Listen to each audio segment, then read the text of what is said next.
Welcome to the Smart Weight Loss Coaching Podcast. I'm Dr. Lisa Oldson, a board-certified weight loss medicine specialist and certified life coach.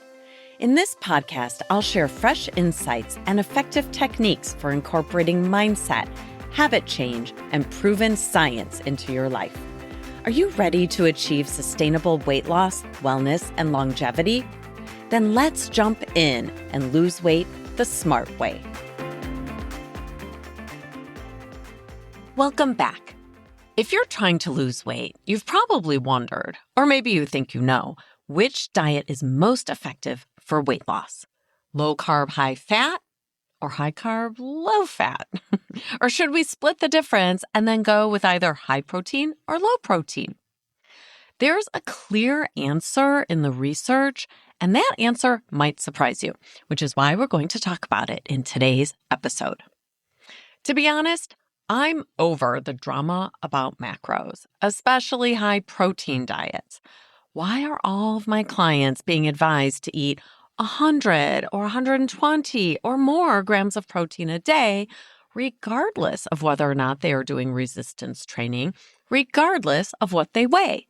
It's maddening to talk with a 150-pound woman who's been advised to consume almost 125 grams of protein. That's ridiculous. And I'm disappointed to see how many of the people providing this advice seem to be getting their information from Instagram and TikTok. I know you want better sources than that for your nutritional advice. So let me take a breather, unruffle my feathers, and we'll dive right in. Low fat, low carb, high protein, low protein. You've heard all of these. And if you've been on social media for more than about 5 minutes, someone is swearing by one of them. And honestly, they might all be right, or they might all be wrong. It just depends on what you mean. Because here's the thing. The diet world loves to create camps. In one corner, we have Team Low Carb. There's also Team Keto, which is high fat, low carb, and of course, Team High Protein. And there's this idea, this belief that if you just find the right macro ratio of carbs, fats, and proteins, everything will click into place. The weight falls off, you feel amazing, energy's great, problem solved. But what if I told you that the research doesn't support that? What if the magic isn't in the ratio at all? Here's what the research actually shows us. Dr. Kevin Hall, who previously did research at the NIH, is one of the most respected nutrition researchers in the world, and he spent years studying exactly this question in highly controlled settings. And what he found is that your body can lose weight on a low-fat diet, it can lose weight on a low-carb diet, it can lose weight on a high-protein or a low-protein diet. The macro breakdown, the ratio of fat, carbs, and proteins, is not the key to weight loss. It's not the secret sauce. So what is the key to weight loss? This is episode 143, and I've barely scratched the surface of all the things we could discuss about weight regulation. But there is one main concept that I find more important than macros or any diet you might choose. It's the quality of the food you're eating within whatever macro approach you decide to follow. Now, Dr. Hall's research also showed something really interesting. He ran a study where he put people on two very different diets. One was a minimally processed, plant-based, low-fat diet. The other was a minimally processed, animal-based, ketogenic, or high-fat diet. These are basically opposite ends of the dietary spectrum. And you know what? Both groups lost weight. Both groups naturally ate fewer calories than they normally would without counting their calories, without restricting, and without white-knuckling it. The difference in weight loss between the two groups was modest because both diets were built from real food. And that's the key phrase I want you to hold on to today, real food. Here's where it gets really fascinating and a little uncomfortable because Dr. Hall also studied what happens when you take ultra-processed food out of the equation and then put it back in. the results were striking. When people were given ultra-processed foods, they ate about 500 more calories each day without even trying to, without even noticing. That's 7,000 extra calories over the course of 2 weeks. They just ate more. Their bodies didn't get the same satiety or fullness signals to turn off their desire to eat. The food was engineered, literally engineered by the food industry, to make it easy for us to overeat. And that brings up a number I want you to think about. About 53% of what the average American adult eats every single day is ultra-processed food. That's more than half of our food.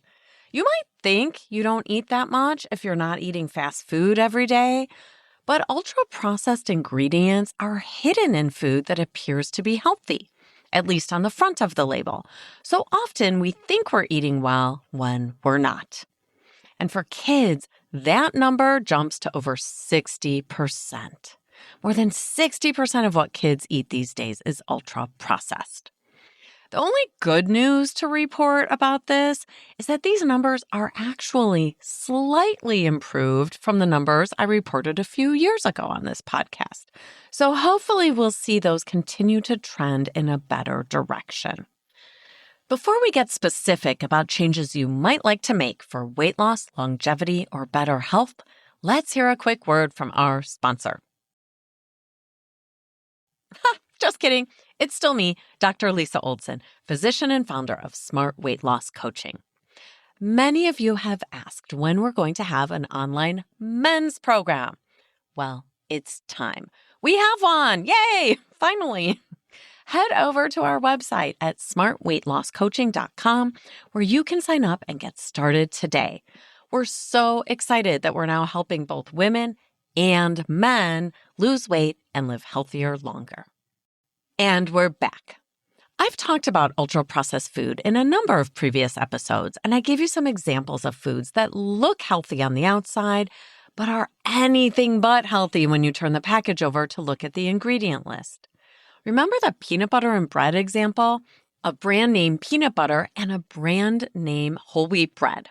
The packaging says healthy, the marketing says healthy, but when you actually read the ingredient list, you're looking at a whole parade of chemicals, added sugars, and oils that have nothing to do with the real food it's supposed to be.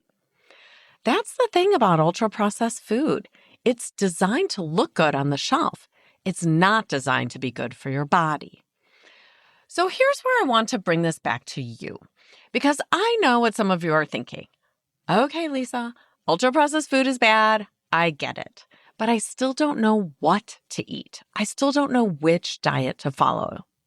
I hear you. I really do. There is so much food noise out there, so much conflicting information. It can feel paralyzing, like you have to get it exactly right or it won't work. But here's what I want you to take away from today's episode. You do not need to pick a diet. You do not need to choose a camp. You do not need to go low carb or low fat or high protein to lose weight. And just in case you're curious, I personally don't measure my macros, and I never have, because the science is so clear. It really doesn't matter. So why would I waste time and energy counting and measuring something that isn't going to change my weight or my health? My goal is always to make weight management and healthy habits easy. I don't find it easy to ask my clients or myself to measure or count everything. And although most food tracking apps will do the protein, fat, carb breakdown for you, there's not a lot of reason to even look at those numbers, which is why a lot of my people end up tracking in a cute notebook using old school pen and paper. I know it's so retro, but hey, it works. And I find many people are better about tracking their food when we keep it really simple and when they have the visual cue of a notebook lying on their desk or bedside table. So rather than spending another moment thinking about which macro camp you should belong to, what you need to do, and this is it, this is the whole thing, is focus on choosing real, minimally processed foods in whatever macro ratio feels comfortable and sustainable for you. Eat the fats you enjoy. Eat the carbs you enjoy. Eat more protein or less protein. It genuinely does not matter as much as you think it does, as long as the foods themselves are real, whole, and minimally processed. Of course, if you're losing weight rapidly due to bariatric surgery or GLP-1 medications, then there may be value in tuning in for a quick protein audit to make sure you're getting enough. But the extra protein only helps to protect your muscle if you're also doing resistance training.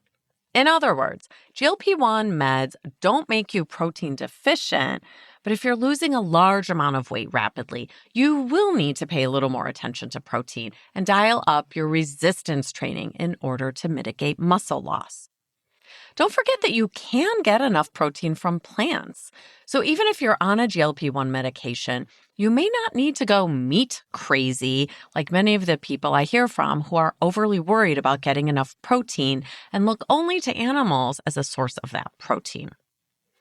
That brings me back to one of my favorite people who wrote about the topic of food and nutrition long before Instagram even existed.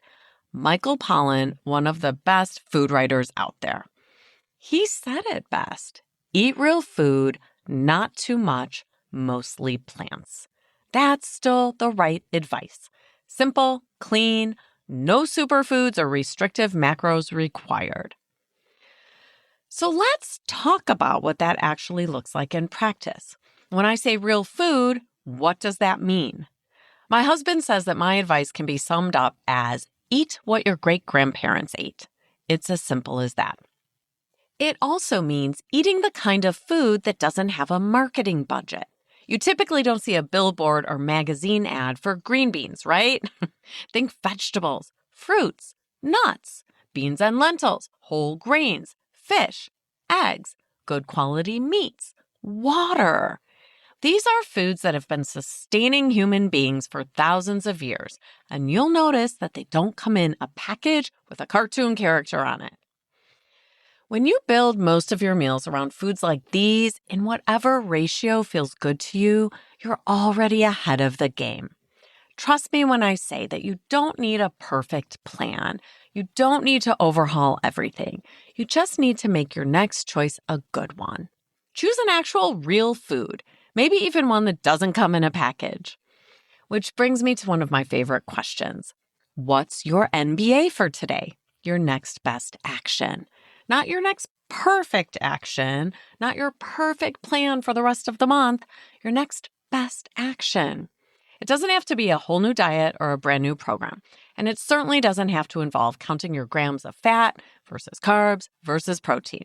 It just has to be your next meal or even your next snack. Make the next thing you eat a real food choice, and you've already started on your weight loss program. My NBA today? I'm going to have a piece of simple whole grain bread, cooked with just whole grain flour, yeast, water, and salt, toasted with avocado, salt, pepper, and an egg on top. That's it. That's the whole meal. Real food, simple, satisfying, and no macro math required.